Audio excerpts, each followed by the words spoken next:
Hey, it's Sol with another video. Today we're going to do the usual developer stream coverage with Captain Kenny McBride and Ian Lang. I gotta say, the Alliance bias was really strong here with the naval-looking hat, the Alliance shirt down there, and over there with Ian, jeans that were so blue that they've got to be making a statement here. And of course, neither of them were half naked, so definitely there was some Alliance bias. Just kidding. I'm going to talk highlights and things that we learned, but let me point out that like the previous developer stream that covered lore and cinematics, this was more about diving into the culture of creation inside the WoW developer team, and not a bunch of bullet point information, nor was it a Q&A to react and respond to.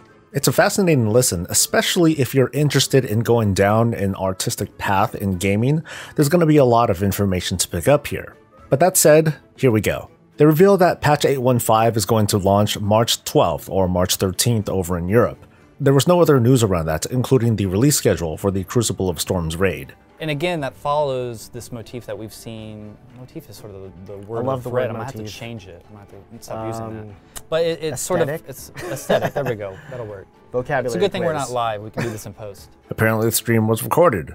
Whoops. This could have been sarcasm, a jest, but I'm going to take it as it is and presume that it's truth. Open conversations like these aren't really my thing personally. I know that these are developers and they shouldn't be obligated to do it this way, but you know, I think I prefer more of a presentation or a lecture format that goes over the steps of creating allied races with a little bit of side talk here and there. Just forget about the whole stream format. Release a behind the scenes sort of piece. It would be a lot more time consuming to make, but I bet that it would be more appealing to a wider audience. What I found most fascinating about the stream was the artist's emphasis on how subtleties in the arts help to define the nature of the allied races, the cool Tirans and the Zandalari trolls, which were really the focal part of the stream. So I guess they should have just called this the Allied Race Art Stream or something. For example, this very clever shot of a cool Tiran standing next to a blood elf, both sharing the same idle standing stance, tells the difference between one person who's standing naturally, according to their stature and body type, and someone who's mockingly doing an impression of them. What particularly fascinated me was the differences in the presentation of these seals here between both races. You can see that the cool Tiran seal on the left doesn't share the same luster as the seal on the right. It's not polished, it's even scratched in some places, and we can go further. The cool Tiran seal speaks of a race that is industrial, it's man-made and obviously of the sea.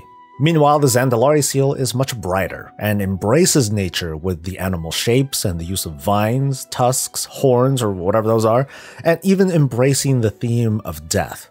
These themes are a starting point for the art team where they don't just create environments for us to interact with, but to build a culture, a past, and a present. The architecture from both races is outlandish in their own way, with cool Tirans having sections of homes shaped like ships, to the obvious Mayan and Aztec inspiration of the Zandalari. This influence is what turns a race's blank slate into a personality, whether it's the rough and practical cool Tirans or the proud hubris of the Zandalari. Even between their animations, a story is being told. They identify this cool Tiran ready stance as being grounded or planted, and they're keenly focused on the target. The Zandalari stance demonstrates a wider peripheral vision, as if they're ready to move in any direction. The stream was pretty much a lot of that, pointing out details and their differences. I enjoyed it, but I would have liked to have seen less of allied races specifically and more on the world design.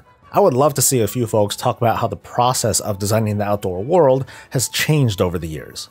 Other future Q&As that I would love to see include quality assurance, as always. I think music and sound effects would be really cool to learn about too, and voiceovers. I would love to see some of the actors and actresses come in to talk about how they capture the personality of these characters that we get to experience. But that about wraps it up. It was a cool stream for those who are interested in the art, and for those who aren't, well, I don't encourage you to force yourself into it. I hope to see them abandon the format of doing a live stream if this in fact was not live, so they can take what already is cool and present it in a more organized format. But that's it from me, and I'd love you to support the channel in your own fun, creative way.